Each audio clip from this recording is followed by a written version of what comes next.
Welcome to Markets Today. I'm your host, Bethan Wema. It's the beginning of another trading week on the Nairobi Securities Exchange.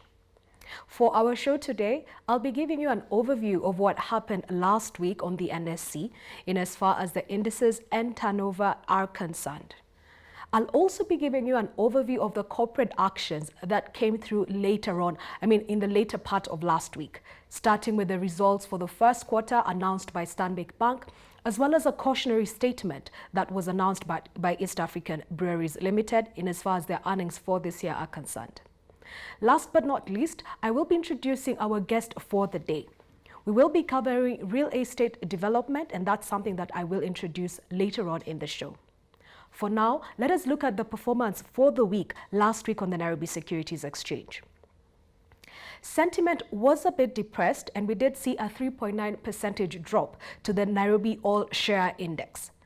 In terms of turnover, it remained flat, with the market trading 4.9 billion shillings worth of trades in that particular week. What we did notice is that the foreigners were continued net sellers out of the Nairobi Securities Exchange, mostly in the larger blue chip companies. That was KCB, Equity Bank, East African Breweries, BAT, as well as Safaricom. Based on this sentiment, we are seeing the banks hitting newer lows over the week, but we are still a bit cautious in as far as getting into the markets at these prices. Our sentiment is guided by the fact that COVID has created a new world order in as far as investments are concerned. And you cannot be necessarily looking at the historical prices to define an entry point. You actually need to look forward and redefine the business models for these companies and actually evaluate them to get a new entry price level that makes sense for you for the longer term. That said, Stanbic Bank started the banks rolling in announcing its first quarter results. These numbers were down 34% compared to where they were at last year, as the profit after tax came in at 1.5 billion shillings. The bank restructured the majority of the SME loans and also enhanced its, the bank restructured the majority of its SME loans.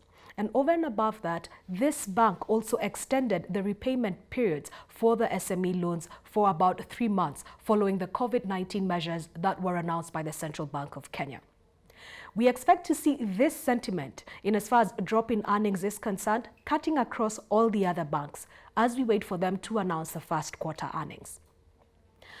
East African Breweries Limited last week also came out with a precautionary announcement advising its investors to take caution and beware that the earnings will actually be below 25% compared to the previous year. The closure and the restriction of movement owing to COVID has actually had a negative impact on East African breweries. East African Breweries depends largely on selling its alcohol in licensed entities, be it restaurants and mostly bars. The closure of this, as well as the onset of the curfew, has had a detrimental impact on its sales. The company has tried to use alternative digital channels to be able to sell alcohol, but this has not been enough for them. And they've also had to close down their Senator plant in Kisumu. That said, be cautious as you're trading in this stock, because the phenomenon of eating one sausage for 2 beers will not be sufficient to uphold the revenues of this company. We take a short break. When we come back, we will be joined by Mr. Jonathan Jackson. He is the chairman of 88 Nairobi. Jonathan will be taking us through the dynamics of real estate development in Kenya, what COVID has meant for this, and what the future outlook for this sector, as well as his sentiments on the economy are. We will be back in a few, and don't go anywhere. Join us. Thank you and see you shortly.